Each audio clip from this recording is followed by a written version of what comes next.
Salve Maria, boa noite a todos. Começamos agora mais uma videoaula ao vivo, respondendo as perguntas dos consulentes do site da Monfort. Meu nome é Robson Nascimento, eu sou responsável pela seção de cartas do nosso site.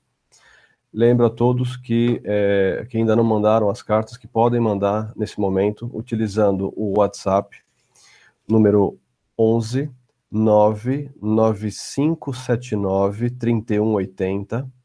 Vou repetir, 11 99579 3180, ou também podem mandar suas cartas pelo próprio site da Monfort, que nós estaremos verificando aqui durante o programa. Nós iniciaremos respondendo as cartas que chegaram ultimamente e depois, tendo tempo suficiente, nós responderemos as cartas que recebemos agora. Para essa videoaula, tenho aqui comigo o professor Alberto Zuc, que é ao meu lado.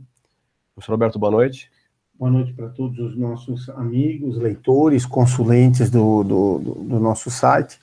Vamos aqui para mais uma sessão aí de pinga-fogo, né, de perguntas e respostas. Professor Alberto, antes de começar a responder as cartas, vamos rezar?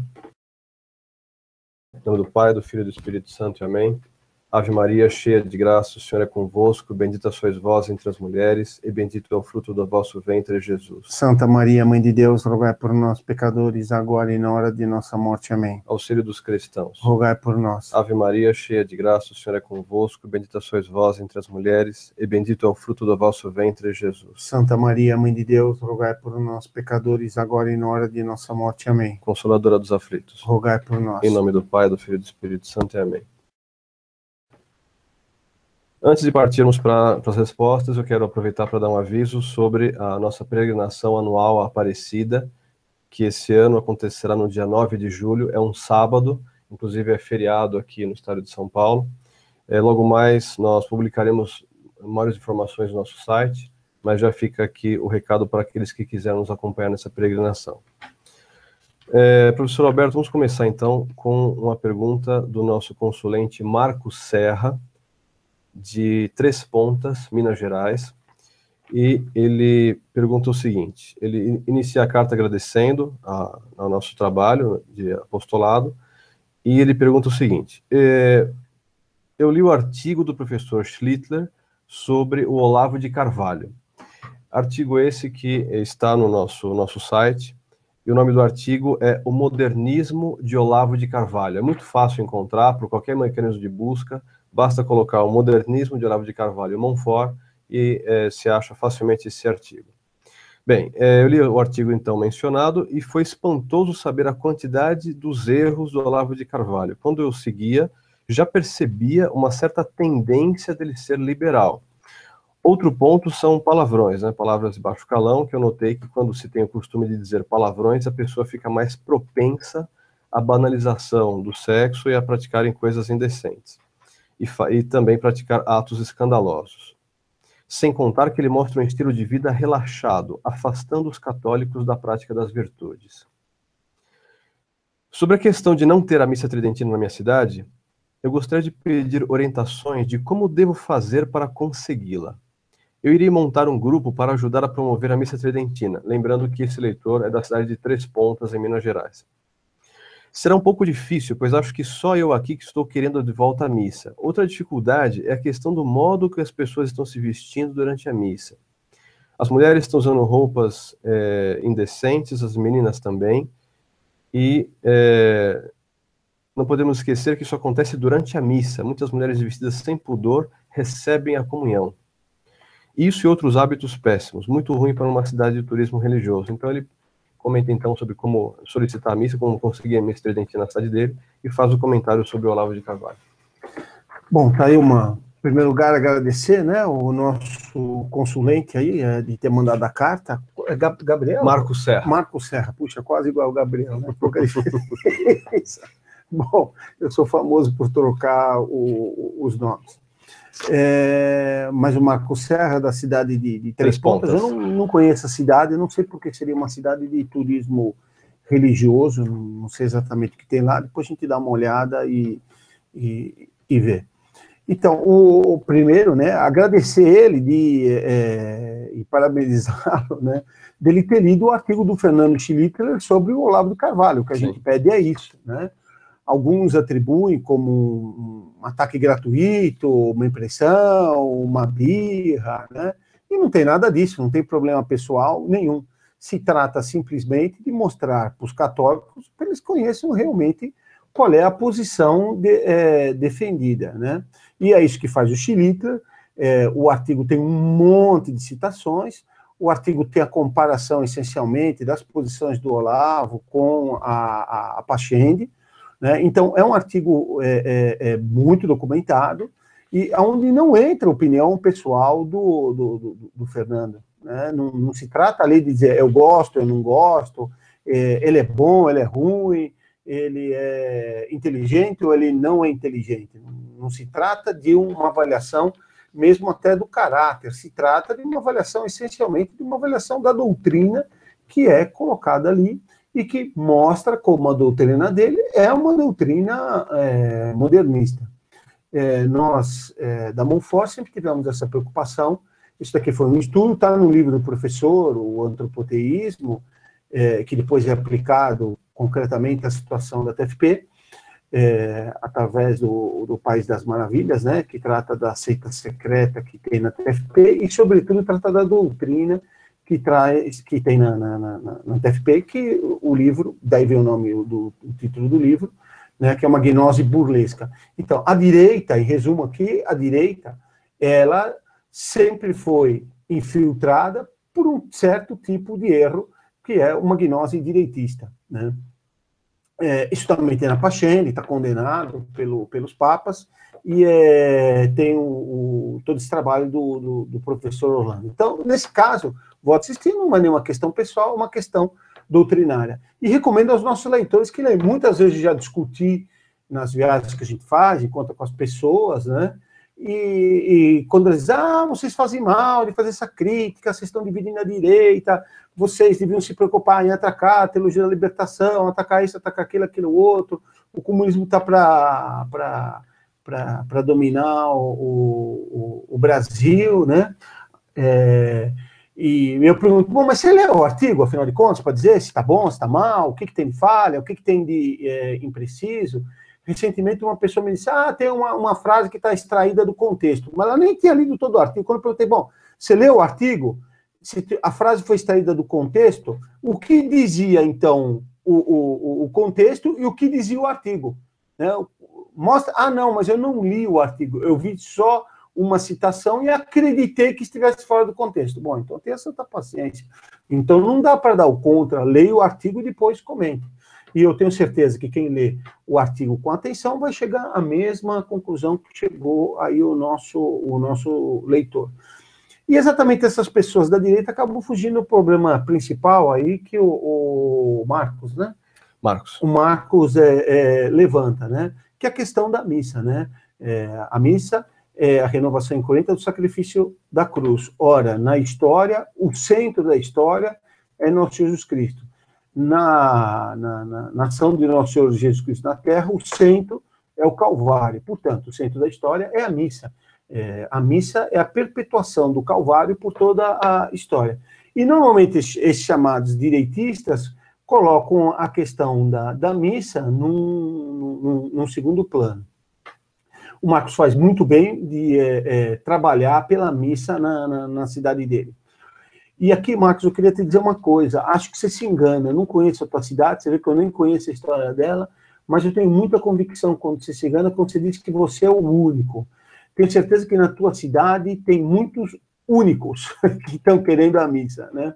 Todo mundo fica com medo de pedir, o que vão pensar de mim. Eu sou um retrógrado. A igreja não quer mais isso. Os bispos são contra, os padres são contra, o Papa é contra, todo mundo é contra. Só você que está querendo isso é uma coisa do passado. Então, todo mundo acaba ficando com medo. Eu tenho certeza que se você procurar as pessoas, conversar um pouquinho com elas, sem receio, dizendo abertamente, você vai encontrar outros apoiadores. E eu te recomendo muito o seguinte, a gente, quando começa a mente, você fala, então vou procurar, em geral, pessoas de idade, pessoas mais antigas que já assistiram à missa. Pode até ser, mas eu acho que esse não é o público principal, não. O público principal é gente moça, gente jovem, pessoas que frequentam a igreja, que vê muitos dos problemas que existem e que estão dispostos, então, a mudar isso. E sempre tem muita gente, tá?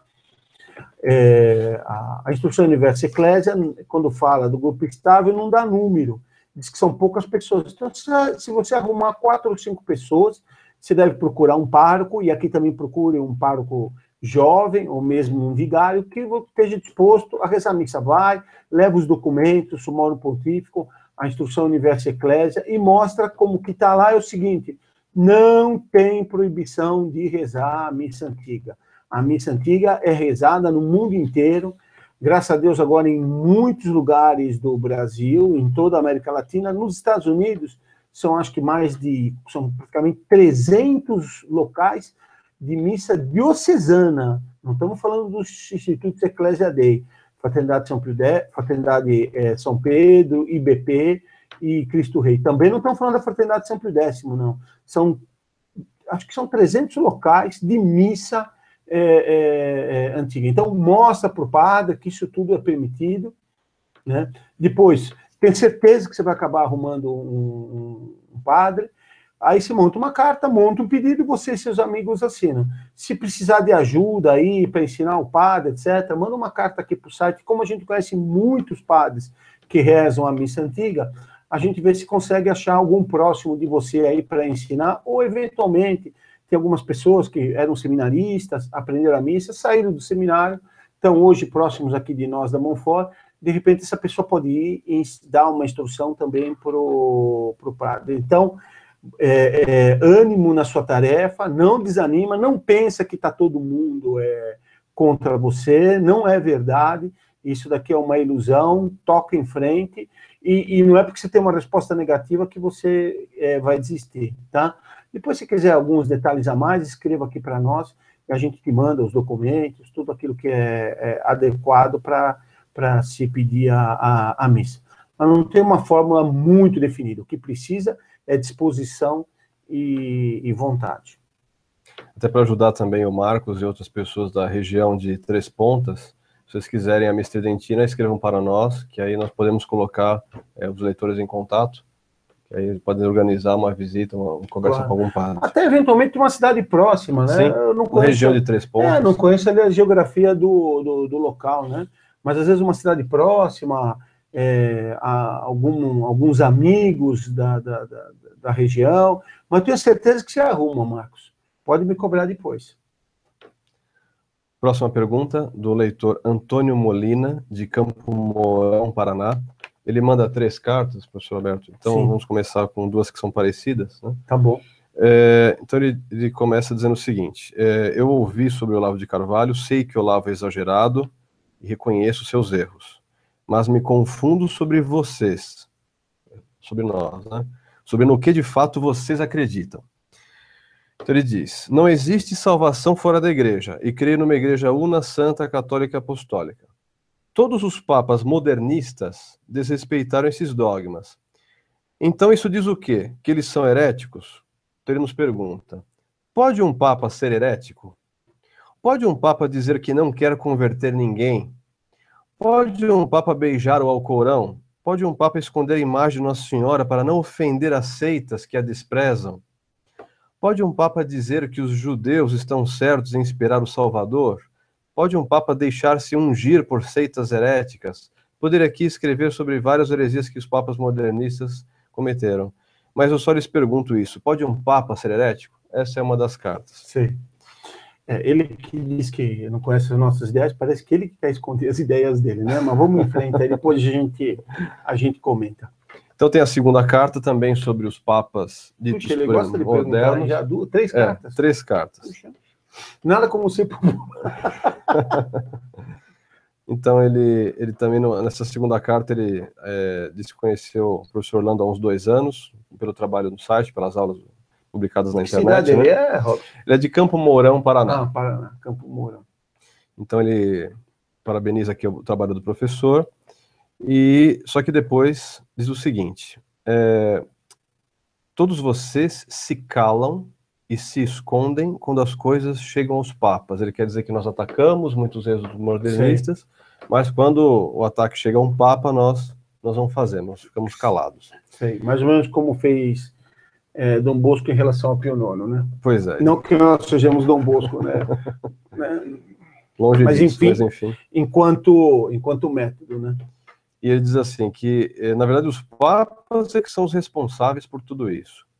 Se fossem papas de verdade, não teriam permitido uma tamanha destruição da igreja. Então ele diz que são de mentira, né? Quer dizer, que são papas de mentira.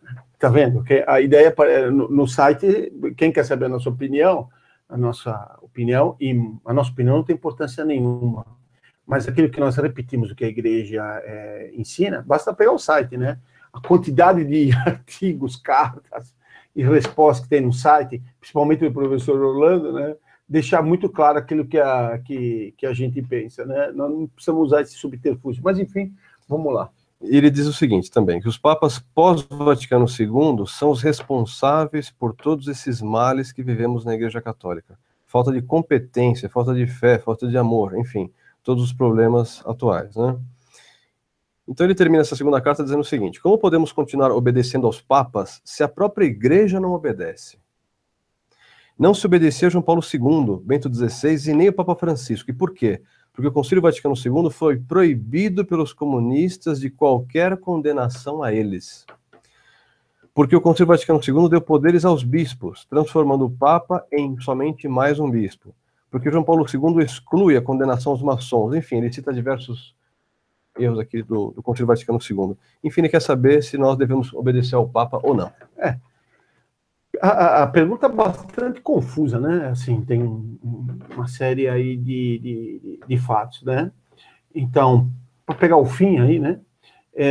Ninguém mais obedece o Papa, por que nós vamos obedecer? Bom, isso daqui não é porque, mas também está cheio de gente que faz coisa errada e nem porque nós vamos fazer.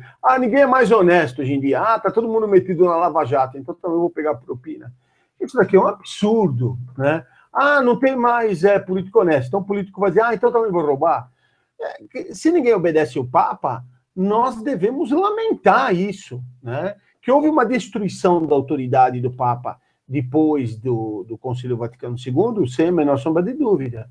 Que isso agora com o Papa Francisco chegou a um ponto muito grave, também sem dúvida. Hoje em dia, o oráculo parece a imprensa. Então, o Papa diz alguma coisa, se a imprensa concorda, acha bom, então o Papa é bom. Se a imprensa discorda, acha ruim, então o Papa é ruim. Então, a autoridade do Papa é colocada sob júdice da imprensa. Então, sai um documento, sai um artigo, ninguém lê, ninguém estuda, não diz que é bom ou que é ruim, simplesmente diz que não se estuda, e a opinião que é dada é a respeito, é o que vai agora à imprensa, né?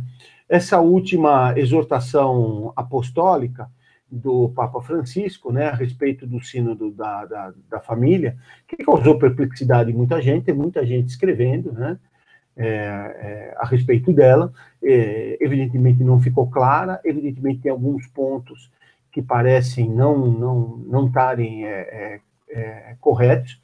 A imprensa, então, coloca, quando sai isso, a imprensa põe sob uma divulgação enorme, né? Se diz que numa entrevista, num voo, que ele estava fazendo de volta Volta para Roma, né? Ele estava voltando para Roma. Não lembro da Alemanha, não lembro de onde ele estava vindo agora. Bom, enfim, é menos importante. Mas foi feito algum lugar na América Latina, não me lembro. Bom, enfim... Acho que é no México. No México, talvez, né? Bom, então, se pergunta no avião se a disciplina da igreja a respeito da comunhão dos divorciados, se ela mudou. Então, o Papa teria respondido, bom, olha, mudou. E aí ele para um pouco e diz, bom, mas só assim não é suficiente, né? Vocês leiam, pode perguntar para o cardeal Chamblon, porque foi ele que organizou toda essa exortação. Então, vocês vão ver que mudou alguma coisa. Então, todo mundo publicou, agora pode dar comunhão para os recasados, está tudo válido, mudou completamente, temos que receber. Um conhecido meu, uma pessoa que frequentou uma reunião nossa, disse que o pároco da igreja dele já organizou um retiro para casais de segunda união, suponho que também de terceira, quarta, quinta, sexta, né? Mas então todos esses casais com o intuito de prepará-los para eles começarem a frequentar a igreja e receber a comunhão. Bom, enfim, estava lá a entrevista. Mas agora, ontem saiu no La Croix, que é o jornal da Conferência Episcopal francesa, né? E onde se fez uma pergunta semelhante para o Papa, se tinha mudado alguma coisa na igreja, e ele diz, não mudou, simplesmente são conselhos, não tem nada relativo a precisões canônicas, então, numa posição muito mais, vamos dizer assim, dizendo, olha, foi dado um conselho, mas por enquanto é só um conselho, não teria mudado nada, se mantém a disciplina anterior. Mas é claro que ninguém vai divulgar. Então, o Papa, de fato, acabou perdendo a autoridade. E, infelizmente, ele perdeu a autoridade. Agora, não é porque ninguém obedece que nós não vamos obedecê-lo. Em tudo aquilo que ele nos mandar, que não for contrário à doutrina, que não for contrário à nossa consciência, nós estamos dispostos a obedecer. Como também nós fazemos com o nosso pai, como nós fazemos com os governantes, como nós fazemos com todas as autoridades. Imagina a autoridade que foi colocada diretamente por Cristo. Cristo que definiu a autoridade do Papa de São Pedro e dos seus sucessores. Então, em primeiro lugar, não é porque os outros obedecem que nós vamos obedecer. Segundo lugar, ele fala aí também a respeito dos erros, né? Chegamos nessa situação por causa dos papas... Principalmente os erros depois do concílio. Depois do papas concílio. Pós-conciliares. É verdade. Isso daqui não tem dúvida. Houve, depois do concílio, uma decadência muito grande. Mas não começou no concílio, né? A situação da igreja não estava muito boa até o concílio, né? Se você pegar desde o tempo de Pio IX até Pio XII, a igreja sofreu grandes derrotas, houve inúmeras condenações. É claro que eu não estou querendo dizer que não devia ter sido condenado. E como eu já frisei, esse processo todo piorou muito, é uma constatação depois do concílio Vaticano II. Então, simplesmente dizer, não, então toda a culpa é dos papas. Você pega, por exemplo, a questão moral, que João Paulo II teve uma posição muito correta, fez uma luta enorme em favor disso. Não impediu a difusão do aborto entre os católicos, não impediu a difusão da pílula entre os católicos, não impediu um monte de controles artificiais entre os católicos. E o método natural que é definido se provou um desastre do ponto de vista da constituição da família, né? Então, o fato de ter acontecido problemas, aconteceram os problemas, logo a culpa é dos papas, não tem cabimento esse raciocínio. Depois ele coloca uma última questão, e com essa eu encerro as perguntas, que também é importante, que ele disse, o Papa pode fazer isso, o Papa pode fazer aquilo, o Papa pode fazer aquilo outro. Né? Eu poderia dizer, o Papa pode negar Cristo 3 vezes, sendo diretamente alertado por Cristo? Não pode. Entretanto, São Pedro fez isso. Está lá nos evangelhos. Ele não perdeu o papado. Ele não perdeu o papado por isso. Logo, mas antes de Cristo ressuscitar, os apóstolos ainda respeitavam São Pedro como chefe deles. E depois teve o problema das carnes proibidas que São Pedro não comia e dava mau exemplo. O Papa pode fazer isso? Não pode, mas acabou fazendo. Então, os papas cometem erros? Cometem erros. Deveriam não cometer? Deveriam não cometer, mas às vezes acontece. Agora, ele perguntou, o Papa pode ser herege? Esse é um estudo que tem na igreja, não é a Monfort que vai resolver isso. Quem fez um estudo foi o Arnaldo Vidigal Xavier da Silveira, lá nos Idos Tempos da TFP, estudo esse que foi revisado por Dom Antônio Castro Maia quando ele estava na TFP. O estudo, o Arnaldo não era da Sempre Viva, foi sempre sabugão lá na TFP, né? Foi sempre colocado de lado. Mas, enfim, o estudo mostra, inclusive, que a maioria dos teólogos acham que o Papa não pode cair em heresia, mas não excluem essa possibilidade. O próprio São Roberto Bellarmino, se eu não me engano, vai dizer que o Papa não pode cair em heresia, mas ele não deixa de estudar a possibilidade de, se o Papa cair em heresia, ele perde o pontificado ou não. Por quê? Porque eles tinham dúvida. Olha, se todos esses teólogos têm dúvida, mais nós. A impressão que se tem, por esses estudos, é que o Papa pode vir cair em heresia. Mas a questão é, ele perde o pontificado se ele cair em heresia? Não, ele não perde o pontificado, ele continua sendo Papa. Então, faltou ele provar as heresias, é muito fácil dizer, não, herege, é isso, é aquilo outro. A heresia, para ser declarada herege, tem uma série de requisitos, né? Mas, enfim, para a gente simplificar a resposta, senão vai ficar longa demais, né? É fazer, não, esse Papa é herege, aquele é modernista, aquele é isso, aquilo outro. Vai com calma. E vai com bastante calma nessa matéria. Então, o Papa pode cair em heresia? Parece que sim. Se ele cai em heresia, ele perde o pontificado? Não. Agora, a tendência do nosso leitor parece ser claramente sedivacantista, porque o que ele nos impele é uma revolta contra o Papa. Isso nós não vamos fazer de jeito nenhum. A mentira que os papas são de mentira, né? Imagina, os papas são de mentira. Ninguém mais obedece os papas, então nós também não vamos obedecer. Isso aqui é um absurdo. Ainda tem uma terceira carta dele que ele muda um pouco o tom, né, da pergunta. Ele diz o seguinte, que também admira o professor Fedeli, né?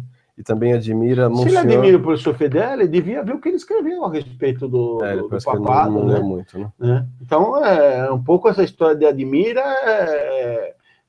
é da boca para fora, né? Se admira, veja o que ele escreveu a respeito desse assunto.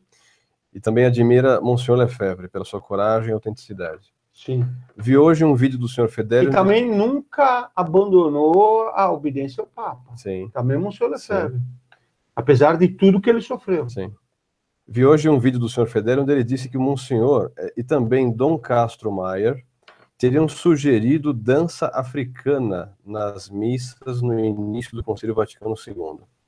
Vocês podem me dar algum documento onde se relata esse dado? Porque não quero acreditar que um dos dois seja mentiroso. Olha, o que provavelmente você viu no vídeo foi dizer que o Dom Lefebvre, isso se comentava, mas não tem, claro, um documento do Dom Lefebvre, é que o Dom Lefebvre foi missionário na África, que na missa podia ter alguma coisa que fosse lá da região da África, quer dizer, alguma coisa da cultura africana ser colocado na missa, mas evidentemente que o professor não disse que ele queria uma mudança, etc. Isso só mostra a mentalidade do tempo. É isso que mostra. Por exemplo, no concílio, os padres queriam o diaconato leigo. Isso não é o professor que disse, né? Isso quem diz é o Alberigo criticando que os padres eram conservadores, hein? No livro sobre o Vaticano II. O que mostrou isso? Mostrou um desastre, porque tem uma confusão agora entre padre e leigo, a ponto do leigo querer rezar a missa. Tá? Então, simplesmente um engano de Monsenhor Lefebvre. Aliás, eu tenho depois, posso arrumar, colocar uma carta, onde ele também diz que aquilo que os padres da igreja desejavam de reforma da missa não correspondia de jeito nenhum ao que foi feito a missa antiga. Então, alguma mudança eles queriam. Antes do concílio, de fato, alguma mudança os padres, os bispos, queriam. Muito bem. Próxima pergunta, de um sacerdote, Padre Lucas Bombazar, da cidade de Maracajá, Santa Catarina. Então ele nos escreve: a paz de Cristo, sou Padre Lucas, sou pároco na paróquia Nossa Senhora da Conceição de Maracajá, Santa Catarina, e capelão do Mosteiro da Ordem da Visitação de Santa Maria. Amo a igreja e sua tradição. Amo também as Sagradas Escrituras. Em minha diocese, trabalho na formação do nosso povo na área bíblica. Então eu escrevo para vocês porque li muitas postagens vossas em vosso site. Vocês têm criticado alguns movimentos da igreja, sobretudo os que nasceram do Concílio Vaticano II. Mas diante dessa crítica eu pergunto, esses movimentos, por mais que sejam criticados, eles se esforçam, vêm às nossas paróquias, fazem formações sem cobrarem um centavo. E as outras correntes da igreja, como as mais conservadoras, o que fazem? Aí depois ele reclama que tentou contato por várias vezes com o padre Paulo Ricardo, e esse padre Paulo Ricardo não o atendeu. E por fim, ele disse que o problema é que nós só escutamos muitas críticas e nada de propostas e de soluções. Nem propostas de se virem nas paróquias dar formação ao nosso povo. E os movimentos criticados e colocados em questão, esses sim se esforçam. Esses sim vêm às nossas paróquias e apresentam suas propostas. E vocês, Montfort, qual proposta vocês têm para a igreja? Bom, nós não temos proposta para a igreja. É a igreja que tem que nos salvar, né? Então, proposta para a igreja, nós estamos realmente nessa ousadia, né? Nós, graças a Deus, ainda não chegamos, né? Talvez ele esteja querendo dizer proposta tipo Santo Inácio, né, que fez uma grande reforma na igreja, fez contra-reforma, né? São Francisco Xavier, tal, né? Então, porque você pedir uma reforma da estrutura da igreja em si é um absurdo, né? Toda essa estrutura foi feita por nosso Senhor Jesus Cristo e não pode ser mudada. Então, acredito que o padre, ele... Como é o nome dele? Padre Lucas. Padre Lucas. O Padre Lucas, acredito que ele esteja falando de uma reforma, como fez São Francisco Santo Inácio. Isso não tem capacidade nenhuma de fazer, né? Só ver, por exemplo, os milagres que faziam São Francisco, os milagres que fizeram Santo Inácio, e nós não temos nem de longe isso. A capacidade e a virtude que eles tinham, e nós não temos nem de longe isso. Então, de fato, proposta para a igreja, nós não temos. Tá? O que nós rezamos é para que Deus e Nossa Senhora protejam a igreja e os seus pastores, inclusive o seu padre. Eu espero que Deus lhe ajude muito e ajude muito no seu trabalho pastoral. Agora, o fato de, supondo que toda essa descrição que ele colocou correspondesse à realidade, o fato de ter um movimento que atua e outro que fica parado, não quer dizer que o que atua seja bom. Né? Então, por exemplo, você tem a teologia da libertação, que é extremamente ativa na igreja. Eles vão na favela, eles fazem congressos, eles têm universidades. Agora, por exemplo, a Unicinos, né, tá uma fera contra a deposição aí o julgamento, sei lá o nome técnico, né, da Dilma, né? Então, o ATL é extremamente atuante. A ATL teve um papel muito grande naquelas manifestações que teve de rua, do movimento Passe Livre, do movimento Passe Preso, de todos aqueles movimentos lá que diziam, não, é que organiza através das mídias, agora as mídias sociais. Imagina só, tenta organizar um movimento para colocar 1 milhão de pessoas na Avenida Paulista só com internet. Não é ninguém. Essa que é a verdade. É claro que você tem que ter um movimento de ação concretamente nas universidades, em sindicatos, etc. E isso a TL tem. Então, eles têm uma série de atuações. Eles criaram um partido. O PT é o partido da teologia da libertação. Então, o fato deles atuarem muito não quer dizer que eles sejam bons.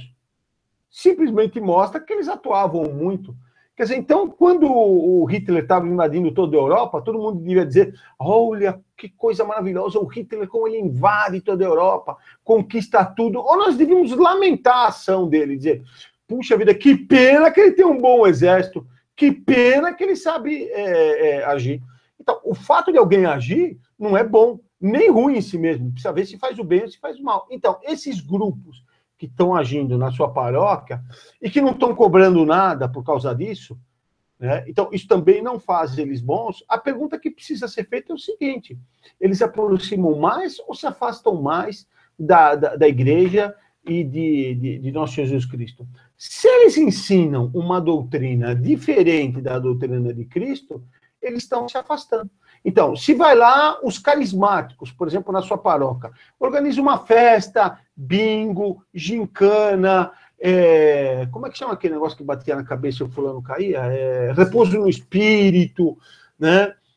Batismo do Espírito Santo. Se eles fazem tudo isso e dizem que a fé é um sentimento, eles estão ensinando alguma coisa que é o contrário daquilo que Cristo ensinava. Se eles dizem, então, que a fé sendo sentimento, o que importa é o que eu sinto na missa, é o que eu sinto na igreja, e que, portanto, nenhuma religião salva, e o que vale é o sentimento religioso que tem em cada religião, eles estão afastando os seus fiéis da igreja, e da verdadeira doutrina. Então, padre, apesar dessas pessoas fazerem todas essas ações, o que eu recomendo para o senhor se eles disserem alguma coisa contrária à doutrina católica, como eles dizem, basta ler os textos deles, o senhor recomenda que eles se afastem da igreja. Só isso. E quanto mais eles fizerem, pior vai ser. Agora, é possível que tenham pessoas que tenham a doutrina correta e acabam não fazendo nada, ou tendo pouca ação? É possível. É um defeito. O que o senhor deve fazer, então? Incentivar essas pessoas que têm a doutrina correta a se mexerem mais. Nós da Monfort temos uma série de limitações. Naquilo que a gente pode fazer, a gente tem mexido muito. Eu não vou agora aqui ser mercador das qualidades e do trabalho da Monfort. Quem nos conhece sabe aquilo que a gente faz. Mas eu dou só um caso, só para não dizer que eu estou fugindo do tema. Mas recentemente tem uma diocese aqui próxima de São Paulo que a gente conseguiu 5 ou 6 padres que estão rezando a missa antiga. E um desses padres comentou conosco: puxa, vocês conseguiram o padre X rezar a missa antiga? Isso daqui era uma coisa impossível. Eu jamais pensaria que isso fosse possível. Um grande elogio para nós. Agora, deu trabalho. Vai lá, ensina, conversa com o padre, almoça com o padre, janta com o padre, etc. Nós também não cobramos nada para fazer isso. Mas volto a insistir, a coisa é boa ou a coisa é ruim, não é porque as pessoas agem muito ou agem pouco. Se elas se aproximam da igreja, aproximam da verdadeira religião, elas são boas, senão elas vão ser ruins. Então, padre, agradeço muito o senhor ter nos escrito. Se o senhor quiser continuar, por favor, nos escreva. A gente continua conversando, mas eu lhe digo, esses movimentos que se afastam da doutrina, ponha todos eles fora da sua paróquia. Próxima pergunta, do leitor José de Aquino, de Petrópolis, Rio de Janeiro, e ele pergunta que ele ouviu uma palestra sobre a Idade Média, em que, nessa palestra, foi dito que São Jerônimo confessara que se o fizesse escolher entre Jesus ou Cícero, ele não saberia, que é um absurdo, né, professor Alberto? Mas Como é que vai escolher entre Jesus deve ou ter Cícero? deve ter sido alguma faculdade federal de altíssimo nível, né? Para ter uma tolice desse tamanho, né? Não pode ser outra. Ele deve ter dito esse professor que também na Idade Média se acreditava que a Terra era plana. Claro. Aliás, agora na internet, fiquei sabendo essa semana, tem gente que defende que a Terra é plana. Tem lá na internet, etc. Não lembro, evidentemente, decoro o link aqui, mas diz que a Terra é plana, é chata, como se fosse assim um livro, e o dia se explica porque o Sol gira nesse sentido aqui em cima do plano. E se você vai lá no Alasca, você vê dia e noite ao mesmo tempo. Quer dizer, uma idiotice inacreditável. Agora, não vai dizer que por causa disso que acreditar que a Terra é plana, todo mundo acredita. Mas, enfim, no século XX tem uns idiotas que acreditam que a Terra é plana. Mas isso daqui deve ser uma das tolices que se diz da respeito da Idade Média. Deve ser algum professor, doutor, ilustre de alguma universidade que, então, diz uma coisa dessa a respeito de São Jerônimo. Imagina se tem cabimento dizer isso de São Jerônimo. Quer dizer, São Jerônimo dedicou a vida dele inteira à igreja, escreveu sobre a igreja, traduziu pôs a Bíblia em latim, a Vulgata, era um grande estudioso, muito próximo à igreja, muito próximo ao Papa, e ele vai dizer: puxa, entre Cícero e Cristo eu teria dúvida, não me faça uma pergunta dessa. Imagina se isso é uma coisa possível, né? É mais ou menos que perguntasse para o Lenin, né? O Lenin dissesse: não, entre Marx e Cristo eu teria dúvida. Basta ver a vida do Lenin, ele ia ser marxista, evidente. Olhando a vida de São Jerônimo, a gente sabe que isso daqui é um absurdo. Agora, vamos perguntar para esses professores, que normalmente são bem de esquerda, pede a fonte para ele. Professor, aonde está isso? Qual é o livro? Meu filho está fazendo cursinho aqui em São Paulo, falaram da Idade Média, meu filho levantou a mão e perguntou: professor, o senhor pode me dar a fonte disso? Porque eu nunca vi ninguém dizer isso. Sabe qual foi a fonte que ele deu? Um filme. Imagina se tem cabimento. Um professor de cursinho, quer dizer, está preparando fulano para a faculdade, e como fonte de um ensino que ele dá um filme. Mas tinha que ser nesse século XX ignorante mesmo, que se faz de grande científico e de ciência de fato não tem nada. Próxima pergunta do leitor Rafael Lozano, de Mococa. Ele quer saber qual a justificativa dada pela Igreja para a presença de representantes do protestantismo no Concílio Vaticano II. Inclusive, nós temos um site, uma resposta e artigo sobre isso, e até, inclusive, a foto dos protestantes ao lado do Papa Paulo VI, né? Pergunto por que não me parece lógico que um concílio destinado a reformar a Igreja e não a refutar uma heresia tenha participantes não católicos. O que ocorre é que sempre a Igreja convidou representantes de outras religiões para aprenderem com a Igreja Católica que a Igreja é verdadeira, para que eles se convertessem.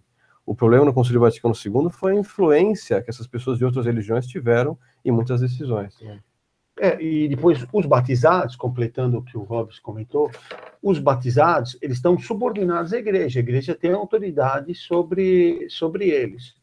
Então, para que depois eles não possam alegar que não sabiam, que não estão seguindo, que eles não concordam com aquilo, a igreja chama eles para estarem presentes no concílio, mas não é para eles dar palpite, como aconteceu muito em relação ao Vaticano II. A finalidade deles é conhecerem a doutrina para seguir. Eu dou um exemplo, como é que ele chama? É o Rafael de Mococa. Rafael, eu dou um exemplo para você, eu acho que eu já contei isso aqui outras vezes.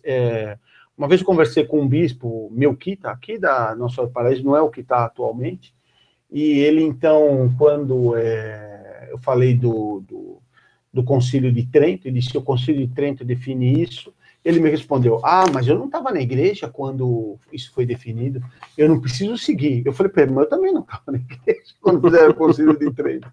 Mas é claro que o que ele quer dizer bom, como eu estava fora e foi decidido, eu não sou obrigado a seguir isso. Isso é um absurdo. É claro que ele precisa seguir tudo. E para deixar isso muito claro, a igreja chama essas pessoas, quando é feito um concílio, não para elas darem palpite, para elas ouvirem as decisões da igreja e saber aquilo que elas precisam seguir.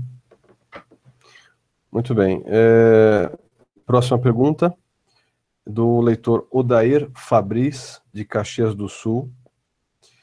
E ele diz que em 2011 foi publicado no site YouCat uma espécie de catecismo para a juventude, apresentando com o intuito de transmitir a doutrina católica numa linguagem mais simples, mais acessível aos jovens. Ele diz que leu alguns parágrafos, diz que se assustou com a forma superficial, ambígua, obscura, e até com linguagem baixa com que os temas eram apresentados nesse catecismo para os jovens, né? Depois ele ficou sabendo que essa obra foi orientada pelo cardeal Schönborn, um modernista liberal, que não tem nem como apoiar abertamente, não tem vergonha de apoiar abertamente o homossexualismo, uniões livres, enfim, adultério e tudo mais. Ele ocupa a Cátedra de Viena e é membro da Congregação para a Doutrina da Fé. Ele queria saber se sou eu que estou vendo coisas que não existem, no caso ele fez essa análise do catecismo e viu coisas muito ruins, ou se a maioria das pessoas são ingênuas e não percebem esses problemas.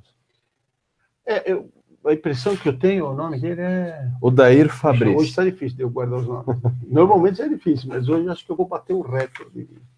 Então, Odair, o que eu acho que as pessoas não leem o catecismo, simplesmente o costume de se ler hoje em dia é uma coisa em franca decadência. As pessoas consultam a internet, né? Elas pegam, lêem um pedacinho de alguma coisa e passam para outra, e mudam para outra, e mudam para outra. Tem até um nome técnico disso. A Lúcia, minha esposa, que fez a tese dela, ensino de francês pela internet, se falava, não era Zap, era uma coisa desse tipo aí, um nome desse qualquer lá. Então a pessoa vai pulando de um hiperlink para outro hiperlink, para outro hiperlink, e no final das contas ela gastou horas e horas na internet e não aprendeu nada, né? Isso acabou levando aos joguinhos, acaba levando a uma superficialidade também. Então eu acho que, em primeiro lugar, as pessoas dizem, catecismo para os jovens, que coisa ótima, que maravilha, olha, uma linguagem nossa, adaptada ao tempo. E se você for perguntar para alguém, ele vai dizer, não tem a mínima ideia do que tem no catecismo. Se perguntar ainda, qual é a linguagem? Pega o catecismo do Concílio de Trento, pega o catecismo de São Pio X, dá uma comparada aí, onde a linguagem é mais difícil e por quê? Aí menos ainda a pessoa vai saber. Quer dizer, ela repete, como eu disse, aquilo que está na mídia, né? Agora, de fato, o catecismo sempre teve uma linguagem muito adequada para o povo, né? Ele conseguia transmitir em linguagem simples as verdades católicas. Na medida que a pessoa fosse estudando, ela não vai mudando a linguagem que está no catecismo, mas ela vai aprofundando o que está no catecismo. Então, a primeira frase, és cristão? A resposta, sim, sou cristão pela graça de Deus. Isso nunca vai mudar o teólogo. São Tomás de Aquino, com toda a profundidade que ele estuda a doutrina católica, vai continuar dizendo, és cristão? Sim, sou cristão pela graça de Deus. É muito diferente da ciência moderna, que se aprende alguma coisa no colegial, depois aprende uma outra coisa na faculdade, e quando você vai fazer o doutorado, vai mudando. Bom, eu dei uma olhada aqui, rápida, eu conhecia já o catecismo, de nome, etc., mas tendo visto a sua pergunta aí, eu dei uma olhada rápida e peguei duas perguntas praticamente a esmo, né? E realmente não ajuda, né? Mais confunde do que resolve. Aliás, esse tem sido um problema muito grande nos escritos que têm aparecido, que têm finalidade apostólica, doutrinária, de ensinar. Para ensinar precisa ser claro. Se se começa a ensinar de modo que pode ter 2, 3, 4 interpretações, o resultado é que continua a briga de sempre, né? Então, se quer ensinar para resolver um problema, tem que ser muito, muito claro. Então, se quer dar uma orientação para a juventude do que eles precisam fazer, precisa ser muito claro. E, infelizmente, o catecismo não é, né? Então, veja só, peguei aqui, tem duas perguntas. Uma primeira pergunta é, como deve proceder o ser humano para com os animais e as outras criaturas? Primeiro, a gente já podia perguntar, para que tem essa pergunta no catecismo? Porque como é que a gente deve proceder o ser humano para com os animais e outras criaturas? A gente podia perguntar como é que deve proceder o ser humano. Isso vai valer também para os animais. Então, o Deus, quando fez a Terra, deu tudo para Adão, todos os animais. Agora, se alguém faz alguma coisa simplesmente por ruim, por ódio, não é bom. Por quê? Porque ele está com ódio. Então, se alguém maltrata um animal, tem prazer em ver um animal sofrer, ele está fazendo mal. Por quê? Porque ele está tendo prazer numa coisa que não se pode ter, que é o sofrimento do animal, só pelo prazer. Mas se isso vale para a inteligência, aí pode fazer. Por isso que a caçada é permitida. A igreja sempre permitiu a caçada, para distração. Então, não é pelo prazer de ver o outro sofrer, mas para distração. Então, veja só a resposta aqui. Estou direto na resposta aqui, né? Embora seja permitido ao ser humano utilizar e alimentar-se de animais e plantas, como embora seja permitido... É necessário. É obrigatório. O fulano que não se alimenta de animais e plantas, ele morre e cometeu suicídio, né? Outro dia teve uma dessas artistas, que é... Como é que chama aquele negócio lá que não come... Não é que só não come carne... Vegetariana. Vegana lá. O fulano é vegano e ela disse, na minha casa não entra cadáver. Imagina só, né? Uma doida lá. Mas então ela tinha que pegar a casa dela e também não tem que ter micróbio nenhum, porque eles morrem lá, né? E é cadáver. Então ela teria que estar numa bolha lá de limpeza, né? Agora, queria saber onde é que aparecesse uma barata na casa dela, né? Ela não vai matar, né? Acho que ela cria barata, lagartixa, pulga, né? Porque senão a casa dela vai ficar cheia de cadáver lá, a vegana. Então, na casa dela não entra cadáver. Mas, enfim, então, repito, embora seja permitido ao ser humano utilizar-se, alimentar-se de animais de planta, ele não os deve, porém, fustigar ou tratar barbaramente. É claro. Mas também esse livro que está aqui, ó. Eu não vou queimar o livro por prazer. Não matei ninguém, etc. Mas eu não posso destruir nada por prazer. E o livro não tem vida. Então, o erro aí está no homem em agir de uma maneira sádica. Isso não deve se fazer. Isso contradiz a dignidade da criação, tal como acontece com a exploração da terra, quando ocorre com cega avidez. Já mudou. Porque se o fulano, por exemplo, explora a terra com cega avidez, vamos supor que ele planta qualquer coisa, milho, e ele quer ganhar muito dinheiro com aquele milho. Ele não maltratou a terra. Quer dizer, você vê a confusão que está aqui. É claro que o fulano não pode ter uma ambição exagerada por dinheiro, mas você está falando de tratar mal as coisas e diz de ambição cega com a terra, não tem relação os dois problemas. Quer dizer, uma confusão que está aqui, e depois vem a sequência. As criaturas da terra sentem todas como nós. Mas como? Uma planta sente como a gente bate na planta, ela fala, ai, não me bate. Imagina só isso daqui. Se tem cabimento, isso quer dizer, se arranca um capim lá do chão, lá, entrou capim lá no meio da calçada, você vai tirar. Ah, não tira, coitado do capim, ele sente que nem a gente, você vai deixar o capim lá, agora o exemplo que eu dei, a barata. Mas tem cabimento uma coisa dessa, né? As criaturas da terra amam, como o cachorro ama, o gato ama. O gato não ama. O gato tem instinto, o cachorro não ama, o cachorro tem instinto. E um leão, você vai ver se ele não come, depois que ele ficou grandão, come mesmo. A gente que é serpente, crocodilo, aliás, uma coisa horrorosa. Mas elas amam, sofrem e morrem todas como nós. Não é como nós. Não é como nós, é completamente diferente. Esses animais não são racionais, nós somos racionais, ou muita gente pretende ser, né? Portanto, as criaturas do Criador Onipotente são iguais a nós. Não é verdade. É claro que não é verdade. São nossas irmãs, São Francisco de Assis. É claro que esse texto aqui está completamente fora do contexto. As criaturas não são como nós. O que São Francisco dizia, combatendo os cátaros, é que as criaturas eram boas, eram feitas por Deus. A matéria é boa. Isso que dizia São Francisco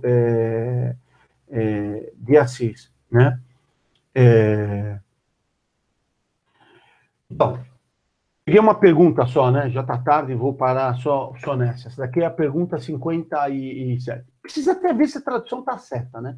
Porque é tanta tradução errada, tanta bobagem nas traduções, que a gente até já deixa essa ressalva. Mas esse catecismo não ensina.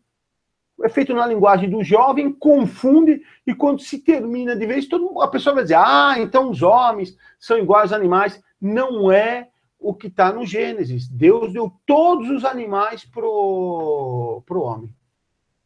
É isso, né? Falei bastante aí a respeito dessa animais aí que são iguais aos homens. Hoje em dia, outro dia eu estava ouvindo o rádio, né? Primeiro tem na rádio lá, o busca o cachorro, o busca o gato, busca a criança não tem. Mas se trata os animais, um dia civil, etc. E agora está começando, imagina só, tem plano de saúde para animal. Imagina que animal que vai levar o animal lá no plano de saúde. Mas, e agora começou com as plantas também. Leve sua planta no médico. Não, enquanto isso, alguns hospitais não atendem mais crianças. Estão fechando pediatrias e estão criando agora esses claro. Propriamente, eles dão para os cães o alimento dos filhos. Sim. Tudo sentimento, não tem nada de racional. O nosso século XX é um século sem razão, imoral e arreligioso. Vamos fazer uma pequena pausa agora, e em 5 minutos nós voltamos com outras perguntas. Pode aproveitar esse momento e mandar sua pergunta pelo WhatsApp, ou também pela seção de cartas do site da Monfort. Até daqui a pouco. Estamos de volta com o nosso programa de hoje. Lembrando que aqueles que estão nos acompanhando e desejarem ainda mandar suas perguntas, nós estamos recebendo as perguntas pelo site e também pelo nosso número de telefone do WhatsApp, que é 11 99579 3180. 11 99579 3180.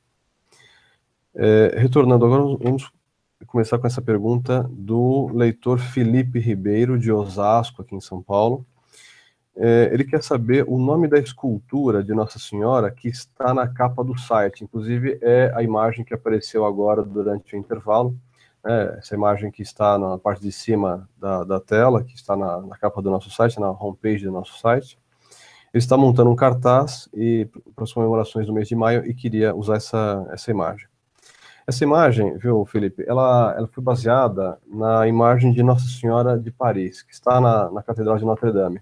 Não é exatamente essa imagem que aparece no site que está na Catedral. Essa que nós utilizamos, nós obtivemos na internet, e ela foi baseada na imagem original que está na Catedral de Notre Dame. Nós escolhemos essa imagem para a nossa devoção à Nossa Senhora. Nós aqui da Monfort temos uma devoção muito grande à Nossa Senhora. E nessa imagem, Nossa Senhora está olhando fixamente para o menino, né, o menino Jesus, e o menino Jesus está também olhando fixamente para ela. E ele está segurando um globo, né? Então também isso é contra uma mentira que prega contra a igreja dizia que na Idade Média eram contra que a Terra fosse redonda, enfim, outras mentiras que pregam contra a igreja, né? Então basicamente é isso. Essa imagem que nós utilizamos é baseada na imagem que está na Notre-Dame de Paris, que você pode obter também na internet facilmente. Vamos agora responder algumas perguntas que nós recebemos há poucos instantes pelo WhatsApp.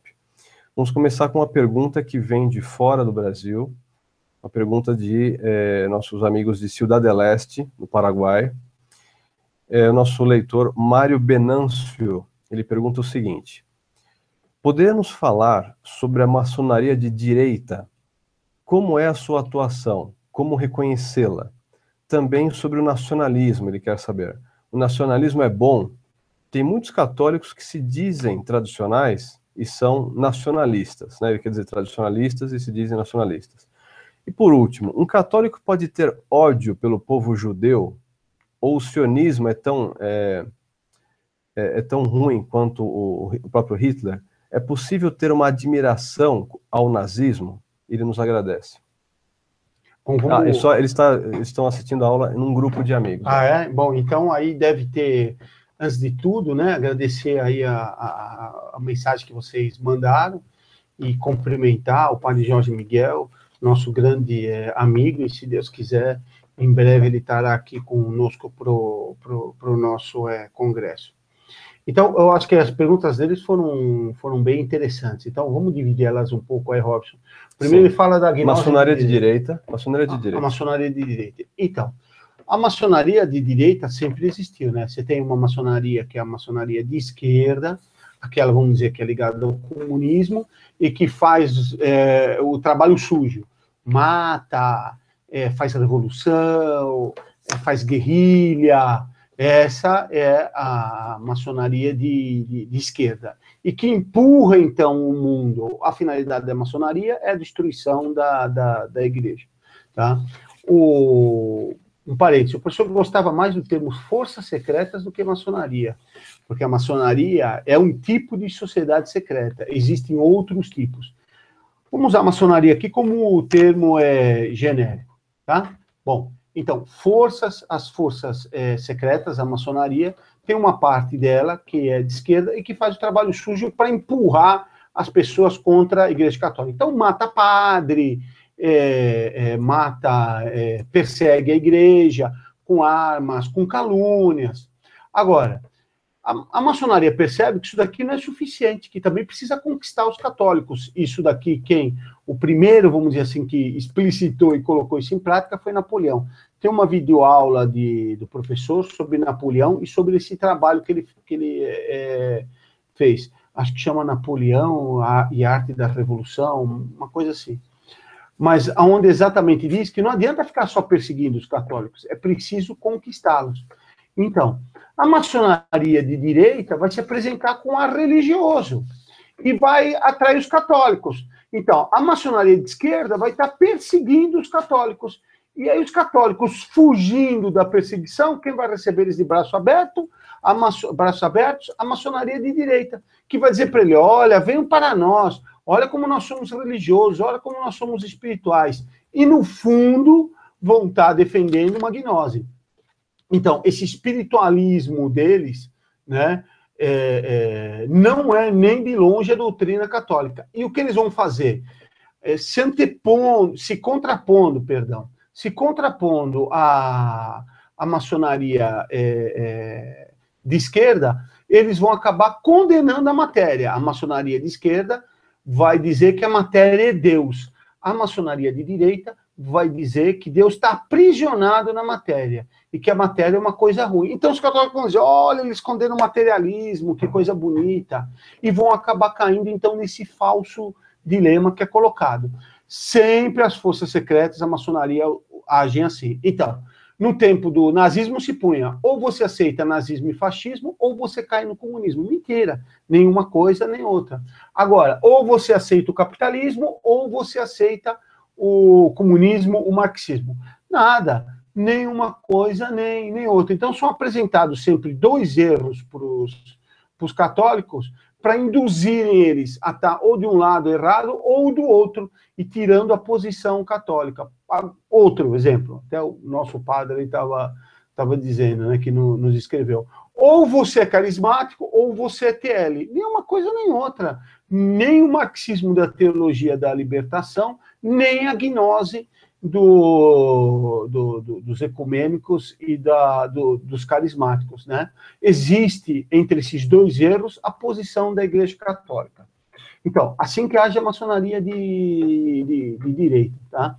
A gente identifica muito ela por esse falso espiritualismo, por essa condenação da matéria, e eles também são ecumênicos, perdão, e normalmente são contra a autoridade papal. O que eles vão aceitar é uma autoridade infalível genérica. O Papa é infalível, mas também o rei é infalível, o presidente da República, o chefe da maçonaria, todos são infalíveis. Bom, depois do segundo ponto... Ele fala sobre o nacionalismo. O nacionalismo é bom. Isso, o nacionalismo é péssimo.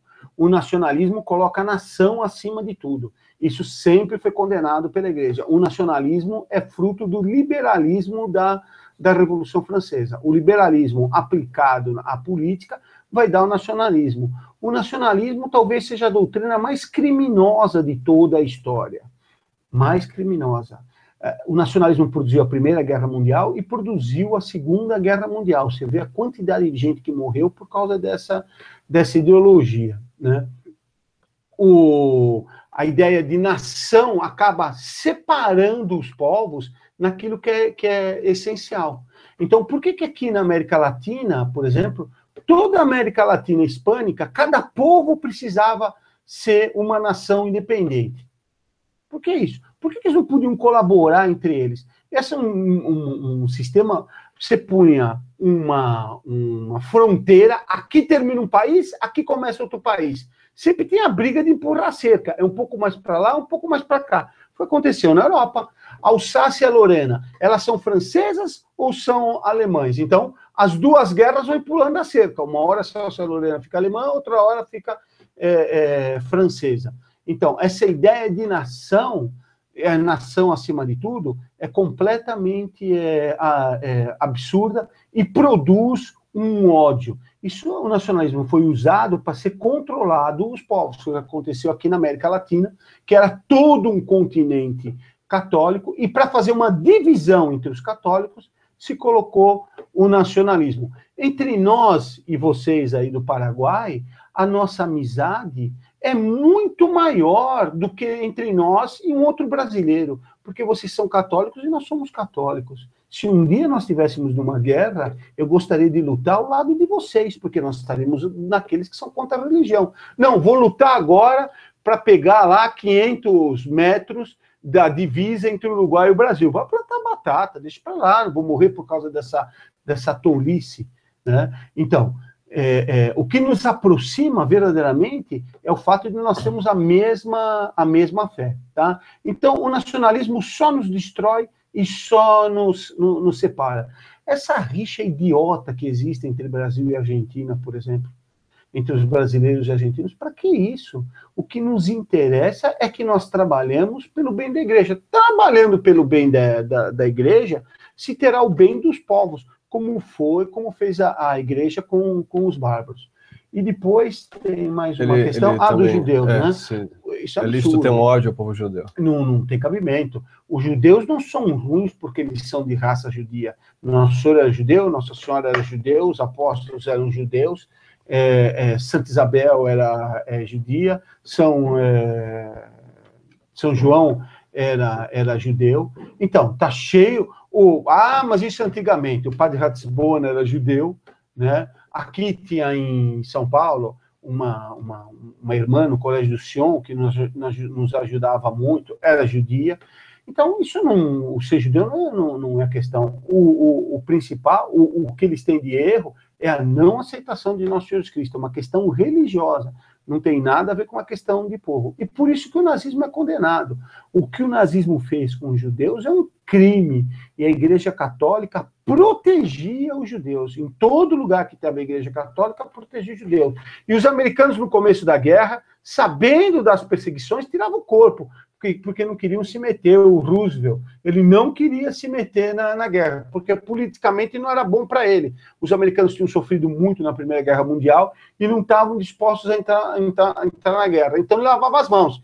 E agora se culpa a igreja, como se a igreja não tivesse protegido os judeus. A igreja não tinha um tanque, não tinha um fuzil e não tinha um revólver. E, no entretanto, os padres sempre protegeram os judeus e muitos deles foram martirizados por causa disso. Acho que é isso, né? É isso. Próxima pergunta é de um leitor aqui de São Paulo. Eu vou preservar o nome dele, que é uma questão, de certa forma, pessoal. Então, um leitor aqui de São Paulo que pergunta o seguinte. Tenho uma namorada já faz 3 anos e começo a pensar seriamente em casamento. Porém, ela não é católica.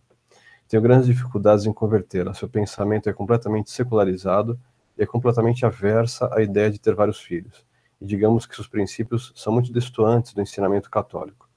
Por esse fato, tenho muito receio da educação que meus filhos podem vir a ter. Ficaria muito grato com uma resposta. Que Deus abençoe todos vocês. Como é que é? Bom, você não disse o nome dele, né? Eu não vou citar. X. Pelo jeito que você descreveu, ela deve ser muito rica. Né? Porque qual é o motivo que você vai... Você desculpa a brincadeira, mas qual é o motivo que você vai casar com essa moça? Só se ela for filha do Bill Gates, né? Porque senão não tem motivo, né? Quer dizer... Ela não tem os princípios que você tem. Ela não quer da educação que você dá para os seus filhos. Ela não é católica. Afinal de contas, você vai casar por quê com essa moça? Quer dizer, quando você decide por casar com alguém, você tem que ver, você vai fazer uma união. Essa união não tem mais separação, não tem mais volta. Você não pode mais voltar atrás. Então, tem que ser um ato muito bem pensado. É claro que um cônjuge em relação ao outro tem que ter um sentimento, mas isso daqui não é decisivo para o casamento. O que você precisa ver é se, de fato, essa moça, ela combina com você. Ah, mas estou tentando converter ela. Ah, tá bom, então primeiro converte, depois você casa com ela, né? E vê se, de fato, essa conversão é uma conversão sincera, se ela não está fazendo só para casar com você. Então, eu te digo uma coisa, meu caro, a tua resposta está na carta. Procura outra moça, procura alguém que possa fazer tudo aquilo que você está pedindo, que seja da tua religião, que vá ter muitos filhos e que eduque esses filhos na fé católica. Porque, afinal de contas, você está casando para quê? Esse é um ponto que eu insisto sempre. Né? O controle da natalidade é ruim por muitas razões, mesmo os métodos naturais. Mas ele é essencialmente ruim porque ele tira as almas que Deus tem direito. Nós temos muitos filhos, não é para aposentadoria, apesar de ser uma vantagem. Não é para cuidar dos pais, apesar de ser uma vantagem. Não é porque a vida em família fica muito melhor, apesar também de ser uma vantagem. Não é porque deu uma alegria imensa a cada filho que a gente tem. Tudo isso é vantagem, tudo isso é realizado, mas não é principalmente por causa disso, não. É principalmente para povoar o céu. A gente diz que tem que fazer apostolado. Todo católico não tem que fazer apostolado. O primeiro apostolado é dar essas almas para Deus. É começar em casa. Começar em casa o apostolado. E começar tendo os filhos para se fazer apostolado. Senão, que almas nós vamos dar para Deus? Né? Ah, tem sacrifício, tem isso, tem aquilo outro. É verdade, tem algum sofrimento. A alegria compensa de longe. Isso daqui não tem a menor sombra de dúvida. A única vez na minha vida que eu vi alguém dizer eu lamentei ter muitos irmãos, era um milionário como eu nunca vi. Quase o Bill Gates. Aí esse lamentava ter muitos irmãos. Mas mesmo famílias pobres, ninguém lamenta ter muitos irmãos. Então, você precisa achar uma moça que pense que nem você. Senão, esse casamento não vai dar certo. Então, eu brinquei o negócio aí da filha do Bill Gates, que devia ser muito rica, mas muito provavelmente você tem só um sentimento em relação a essa moça. E você deve ficar pensando assim, se eu me afastar dela, minha vida acabou, vai ser um grande sofrimento, eu vou chorar 3 dias, etc. Todo sentimento com a distância acaba. Fica tranquilo. Então, se você não pensar nela, e se você não ficar guardando a foto dela, não ficar olhando o livro que ela te deu, os presentes que ela te deu, você pode depois, se você romper, pode mandar para o site, pode me cobrar. Em 2 meses você esqueceu. Esqueceu, isso não existe. Nossa, os casos de amores que eu vi, os sofrimentos, as dores. Você vê essas porcarias dessas novelas, evidentemente eu não acompanho. Mas no tempo que tinha, né? O fulano era apaixonado, isso, aquilo, aquilo. De repente, na novela mesmo, ele largava e ia procurar outra. Isso daqui é sempre assim. Vê seus colegas que tinham apaixonites, ele larga e vai procurar outra. Não dura nada isso. Então, meu caro, ter um pouco de esperteza, né? Isso daqui não dá certo, não tem jeito. Isso daqui vai ser um desastre na sua vida. Você faz o que você quiser. Você escreveu pedindo um conselho, eu me sinto na obrigação de dar esse conselho, mas você é livre, né? Se você quer casar, você casa. Muitas vezes também a pessoa acaba acabando tendo um casamento por beleza. Ah, a mocinha é muito, muito bonita. Normalmente o sentimental vê mal, viu? Normalmente ele vê mal. Aquele que ele imagina que é bonitinha, não é. Mas sendo verdade, isso passa assim. Quer dizer, suponha uma noiva muito bonitinha, nova, vai, 22, 23 anos. Ela vai ficar bonitinha quanto? 10 anos? Talvez 15 anos. Depois acabou, depois vem as outras bonitinhas, né? Tudo isso daqui é uma maneira de casar que leva a um desastre e sempre a moral católica foi contrária. Então, meu caro, casa com a cabeça. É claro que tem que ter um sentimento. Se não tiver um sentimento, é errado. Mas quando você faz a coisa certa, acaba também aparecendo o sentimento. Isso sempre foi assim, em todos os povos, em toda a história. Só no século XX que tem essa tolice de colocar o sentimento acima da razão. E dá os desastres, né? Muito bem. Próxima pergunta também recebida pelo WhatsApp. Nosso leitor Alessandro Gonçalves, de Campinas. E ele pergunta o seguinte: no pontificado do Papa Bento XVI, houve algum tipo de carta, ele está perguntando, né? Houve algum tipo de carta ou exortação do Santo Papa direcionada aos dirigentes do movimento carismático no mundo, tendo como objetivo corrigir os abusos da RCC? Olha, eu agora de cabeça não me lembro, posso até procurar. Eu sei que João Paulo II, na Redemptoris Sacramento, ele condena tudo, que toda essa missa, todo esse jeito que é feito das missas carismáticas, né? E a missa, ela tem que seguir um determinado rito, não pode ter palma, não pode ter cantoria, não pode ter missa show, não pode ter, por exemplo, uma coisa que é condenada, a função do leigo ser transferida para o padre. Então, uma coisa que tem muito entre os carismáticos é pegar o leigo e ele e mostrar o Santíssimo, fazer as pessoas receberem, fazerem um ato ali, nem é de adoração, que está todo mundo gritando, batendo palma, está ali na presença do Santíssimo. Então, aquilo que é do padre, o leigo não pode fazer, certo? Tá? Até distribuir a comunhão, tá nessa instrução, que o padre só deve chamar alguém para distribuir a comunhão se ele não tiver condição de fazê-lo. Porque ele não pode ficar sentado enquanto os leigos distribuem a comunhão. Tá? Danças também não podem ser feitas. Pegar coisas que são do local, da cultura local, e colocar na missa também não pode ser feito. Tá? Então, o Papa João Paulo II fez uma série de condenações. Agora, o Papa Bento XVI talvez tenha um documento, como disse, não tô lembrando nesse momento. Mas ele, por exemplo, fazia questão da comunhão de joelho, a missa dele era toda solene, era contrária a toda essa missa dos carismáticos, né? Também repouso no espírito, todas essas coisas aqui, eles jamais eles faziam.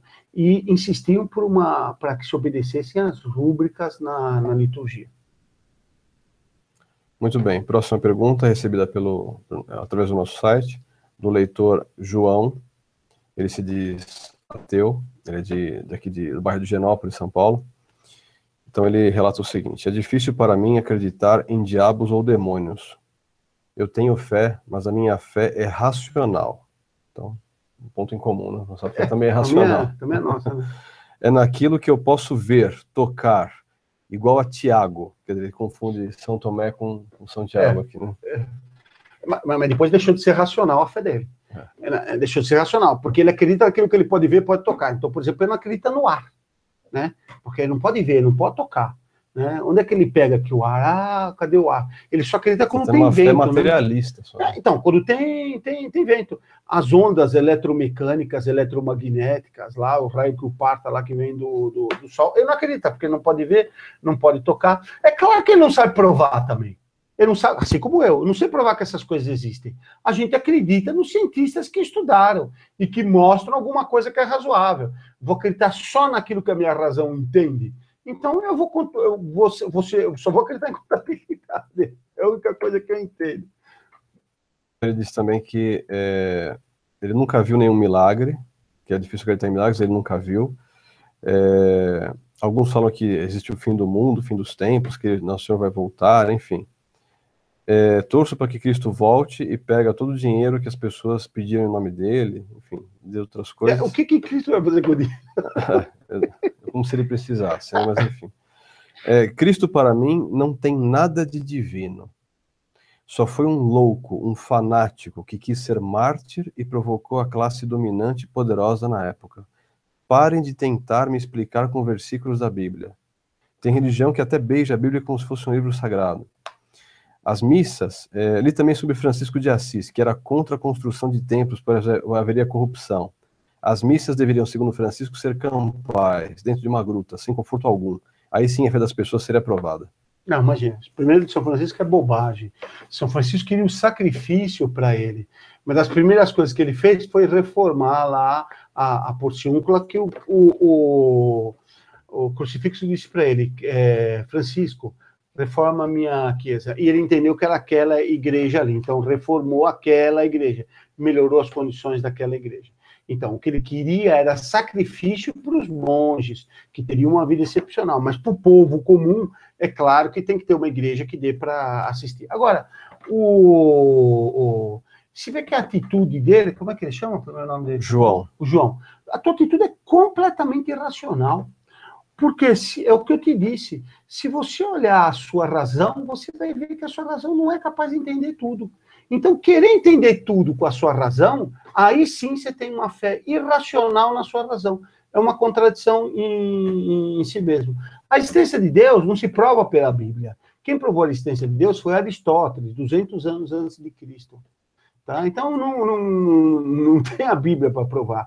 A existência de Deus se prova com a razão. Mas é tão simples. Claro que tem que ter uma primeira causa que causou o resto. Ah, mas é a matéria lá inicial. A matéria inicial não pode ser. Por quê? Porque ela começou a existir. Toda matéria começa a existir. A matéria de si mesmo não é eterna. A matéria, ela tem existência. Ela não é existência. Ela tem que ter recebido a existência de alguém. Então, não pode ser material. Então, tem que ser um ser espiritual que criou o universo.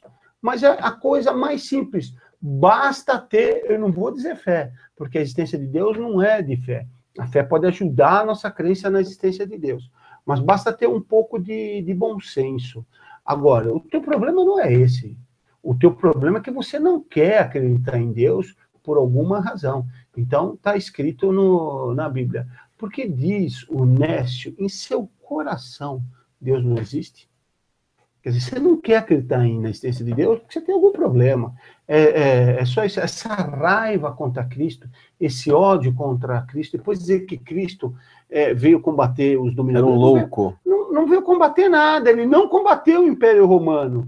Ele se apresentou diante de Pilatos, e Pilatos disse para ele, você não sabe que eu tenho poder de te condenar e de te libertar? E ele não falou, não, você não tem poder nenhum, que é isso é golpe. Ele não falou isso. A resposta foi, você não teria poder, você não fosse dado do céu. Então, não só ele confirmou que ele tinha poder, como ele disse, de fato, Deus te deu esse poder. Então, não tinha nada contra as classes dominantes. Tudo isso daqui é uma linguagem marxista completamente contrária ao Evangelho. Pois perguntaram, ele diz, o meu reino não é desse mundo. Se o reino dele não é desse mundo, então não tem nada a ver com os romanos. Os romanos eram politeístas, aceitavam qualquer Deus. Por isso que tinha o Pânteon em Roma. Tinha lá, tem mais um Deus católico? Pega para nós, leva para o Pânteon. Tá? Eles pegavam todos os deuses.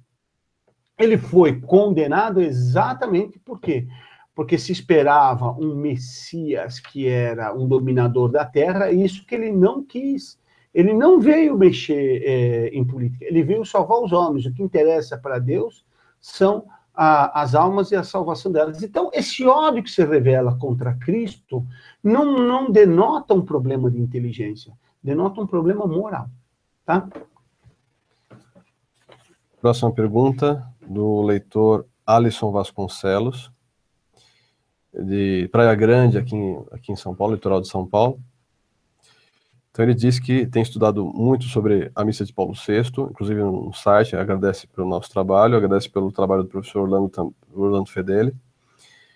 Diz que estudou muito sobre a missa e viu os erros em vídeos e até também numa entrevista do professor Orlando na rádio italiana, né?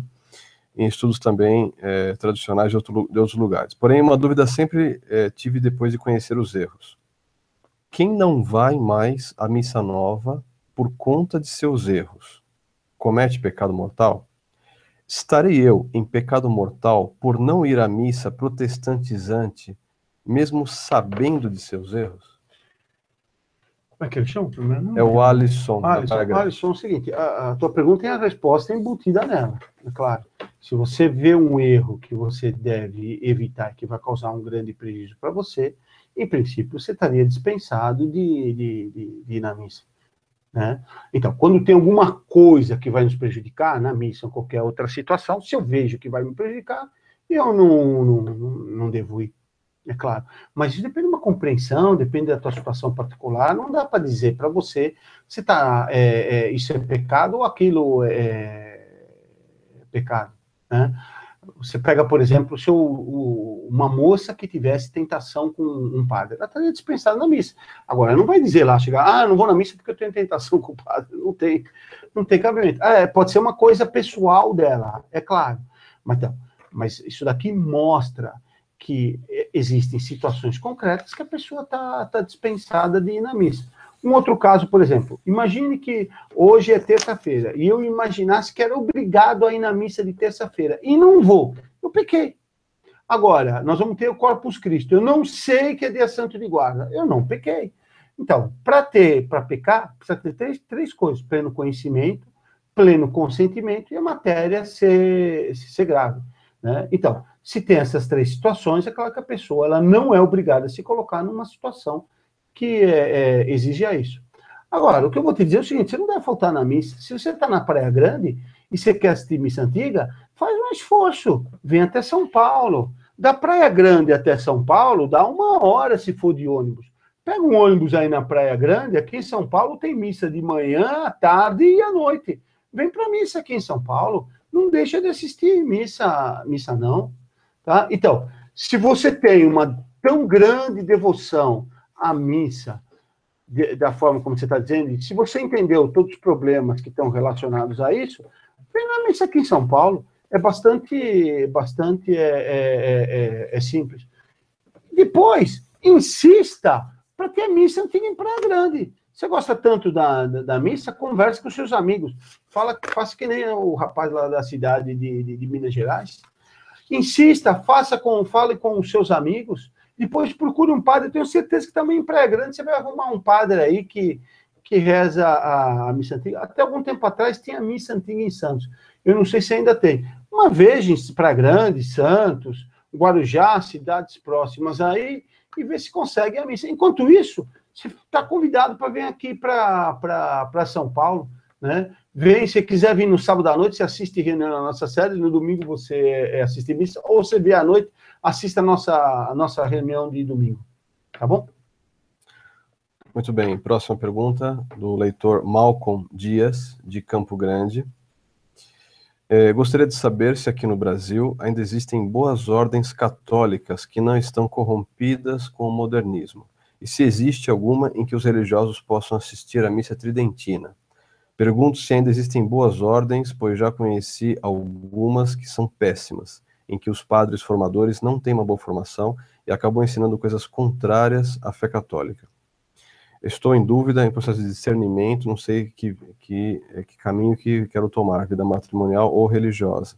Se for religiosa, eu gostaria que fosse uma ordem que ainda preservasse a tradição, mesmo que esta seja em clausura. Pergunto se vocês conhecem alguma ordem desse tipo aqui no Brasil. Poderiam me dizer quais são elas? Obrigado. Bom, primeiro, você precisa resolver, né? O que você quer ser, procurar um bom orientador espiritual, um padre, para estar conversando com ele e se examinando e pede conselho para outras pessoas. Agora, em relação à questão da ordem, as ordens, em princípio, como tese, elas são boas. Então, a ordem dos franciscanos, como ordem, é boa. Agora, concretamente, os franciscanos que eu conheço, de maneira nenhuma dá para você estar com eles, né? E, infelizmente, também os dominicanos, infelizmente, também os jesuítas. Quer dizer, o problema da igreja, de fato, é um problema universal. Isso daqui ninguém nega. Agora, existem algumas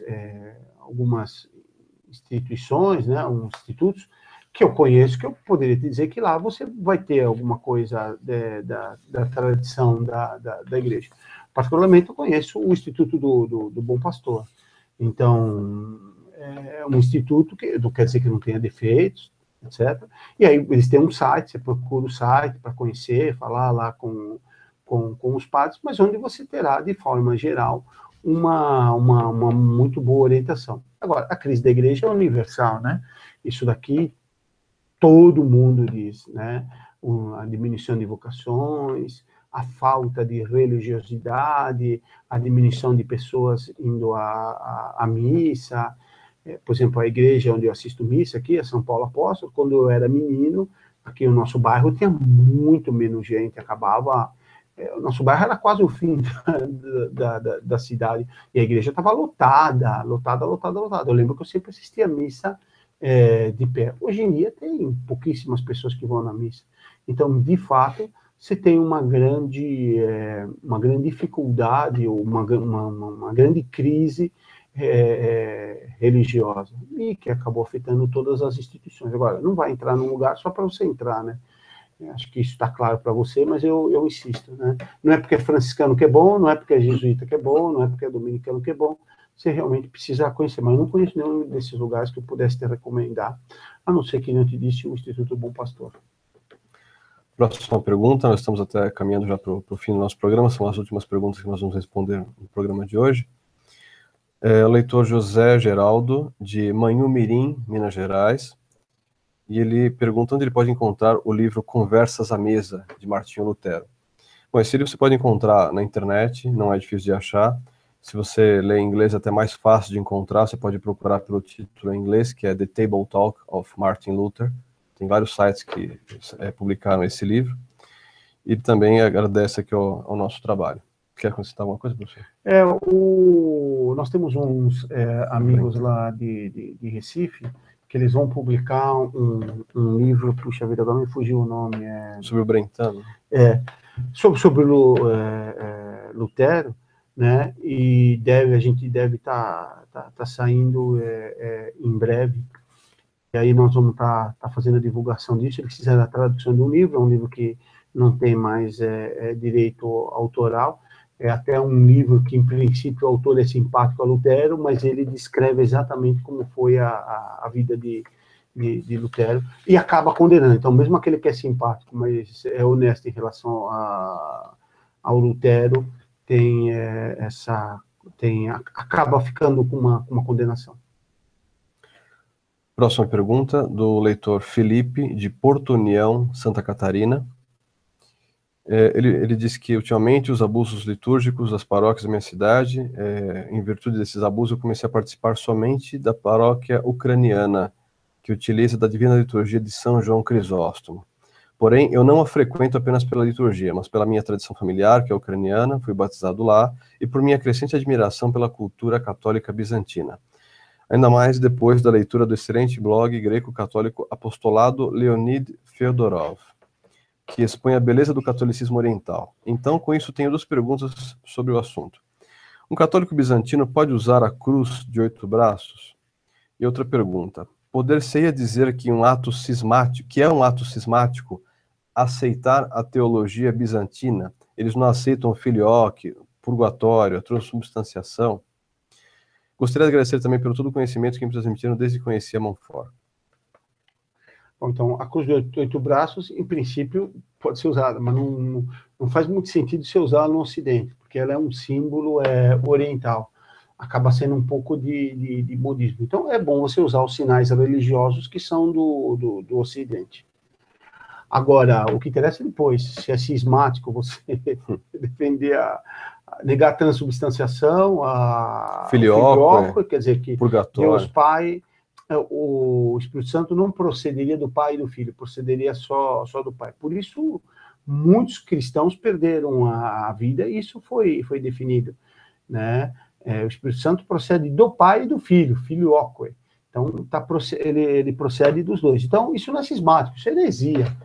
Então, quem defende isso é herege, né? Ah, mas tem gente que diz que houve um acordo e que isso foi aceito pelos...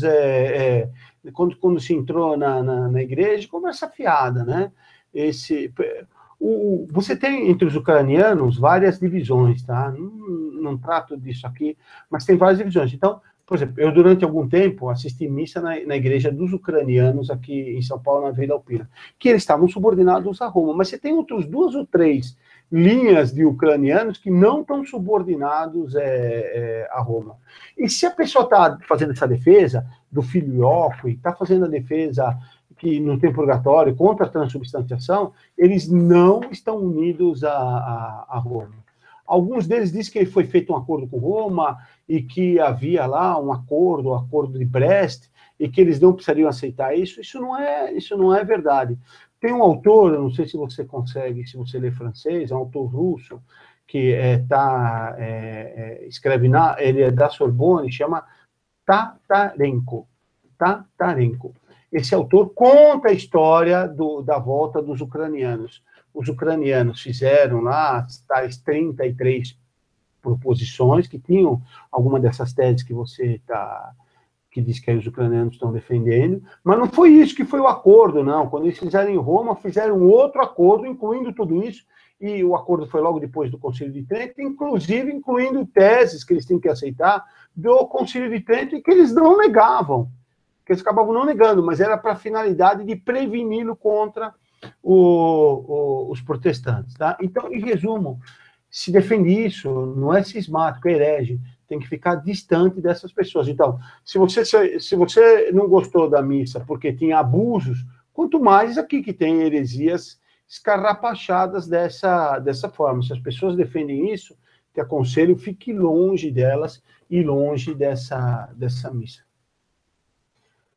A última pergunta que nós vamos responder no programa de hoje é do leitor Leandro Gouveia, mandou a pergunta pelo WhatsApp. É uma pergunta bastante complexa, né? Daria uma resposta muito longa. Ele pergunta qual que é a posição... O pessoal vai dormir assistindo aí, Robson. Simplesmente, professor... Vai ter anúncio do Colchões Probel, né? Aqui na nossa videoaula. Simplesmente ele pergunta a nossa posição com relação ao Concílio Vaticano II. Bom, nesse momento, a nossa posição em relação ao Concílio Vaticano II, tanto do Robson como a minha, é sentada, né? A nossa posição a respeito do Concílio Vaticano II não interessa, né? O que interessa é aquilo que se diz e que se mostra do Concílio Vaticano II. Então, o Concílio Vaticano II, ele foi promulgado por papas que têm autoridade, sem a menor sombra de dúvida. O Concílio Vaticano II, por ser um concílio universal, merece todo o respeito, sem a menor sombra de dúvida. Nós não podemos tratar o Concílio Vaticano II como se fosse alguma coisa escrita por alguns bispos que estavam distraídos e disseram algumas tolices, então a gente debocha, trata como se não tivesse importância nenhuma, sem nenhuma reverência. Claro que não. Nós vamos resolver o problema do Concílio Vaticano II? Evidentemente que não. Cabe ao Papa isso? Evidentemente que sim. Tá? Agora, tem um fato concreto. Depois do Concílio Vaticano II, havia um problema antes de decadência religiosa, ele não resolveu. Ele se agravou muito.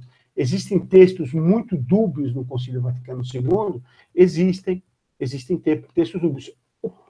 Os modernistas progressistas se aproveitaram desses textos? Se aproveitaram. Existem esses textos dúbios, então, eles em si mesmos são bons ou são ruins? Como eles são dúbios, eles são ruins. Ah, mas pode vir um Papa esclarecer? Ótimo. Aí ficará bom, não pelo texto, ficará bom pelo esclarecimento do Papa. Tá? Então, que os textos dos concílios, do concílio, eles precisam ser estudados? Precisam. Existem restrições a esse texto? Existem restrições a esse texto. Não foi proclamado nada infalivelmente. Então, nós temos o direito de discutir, temos, mas não eu, como Alberto, agora eu vou dar a solução aqui do Vaticano, tem esse erro, tem aquele outro. Eu pego gente que estudou, gente que conhece, e vejo que realmente as críticas que são feitas são verdadeiras. Por exemplo, se citou o comunismo no Vaticano II, é uma coisa que foi citada aqui em sala de aula. Não se citou, está lá, você pode ler quantas vezes você quiser, não tem a citação do comunismo. Isso causou um grave prejuízo? Causou. Foi um erro por ausência. Outra, a Igreja de Cristo subsiste na Igreja Católica. Então, Bento XVI deu uma interpretação boa para isso. Mas o texto não causa confusão? Causa uma confusão enorme, porque a quantidade de gente que diz, o que nesse texto antigamente é a Igreja Católica, a Igreja de Cristo é a Igreja Católica, agora subsiste, então tem outras religiões também onde a Igreja de Cristo vai subsistir. Qual foi o resultado de toda essa dúvida? Ficou uma confusão enorme durante um bom tempo. Muita gente pega os textos do Vaticano II e mostra, defende a colegialidade. E, de fato, hoje, o que está na cabeça das pessoas é a colegialidade, o ecumenismo. O Vaticano II tem elogios ao mundo? Tem vários elogios ao mundo, na Gaudium et Spes, né? O mundo era elogiável? Não era. O mundo, no tempo do Vaticano II, estava podre, não está tão podre que nem agora está putrefacto, né? Está completamente desfigurado, está um cadáver para lá de decomposição. Mas naquele tempo era ruim, não havia motivo para se agradar com o mundo. Então, de fato, o concílio tem esses erros, mas não quer dizer que a gente deva tratar ele de forma desrespeitosa, nem os papas, nem toda a hierarquia da igreja. Bom, com isso nós finalizamos, com essa última pergunta nós finalizamos o nosso programa de hoje. Pedimos desculpas pelas respostas que nós não conseguimos dar por questão do tempo. Tem várias outras perguntas que chegaram pelo WhatsApp, pelo site também, e se for possível nós responderemos no próximo programa. Professor Alberto, alguma consideração final? Não, agradeço a todos os nossos leitores, ouvintes. Eu peço que vocês não deixem de rezar por nós, né? E tenho certeza que a gente também, todos os grupos amigos nossos, nós temos sempre vocês muito em mente, e também nós nunca nos esquecemos de vocês em nossas orações. E uma palavra final, né, para ninguém desanimar, né? A situação está difícil, é muita luta, é muita briga, não me deixaram isso, não me deixaram aquilo, eu queria fazer um bem, eu fui perseguido, né? Isso é normal, sempre foi assim na história da igreja. Agora é mais, talvez seja, mas para nós é mais, porque é esse o tempo que nós estamos sofrendo, né? Imagine que nós estivéssemos em Roma, no começo do cristianismo, e estivéssemos vendo os nossos amigos indo para a arena, né? Para serem mortos. É claro que teria pressão. E muita gente desistiu, não foi todo mundo que manteve a fé, né? Então, não vamos desanimar, e para isso vamos estudar, sempre estudando e sempre rezando, especialmente para que Nossa Senhora nos dê forças. Então, acho que nós podemos encerrar exatamente rezando. Vamos rezar então para finalizar. Em nome do Pai, do Filho e do Espírito Santo. Amém. Ave Maria, cheia de graça, o Senhor é convosco, bendita sois vós entre as mulheres, e bendito é o fruto do vosso ventre, Jesus. Santa Maria, Mãe de Deus, rogai por nós, pecadores, agora e na hora de nossa morte. Amém. Consoladora dos aflitos, rogai por nós. Ave Maria, cheia de graça, o Senhor é convosco, bendita sois vós entre as mulheres, e bendito é o fruto do vosso ventre, Jesus. Santa Maria, Mãe de Deus, rogai por nós, pecadores, agora e na hora de nossa morte. Amém. Auxílio dos cristãos, rogai por nós. em nome do Pai, do Filho e do Espírito Santo. Amém.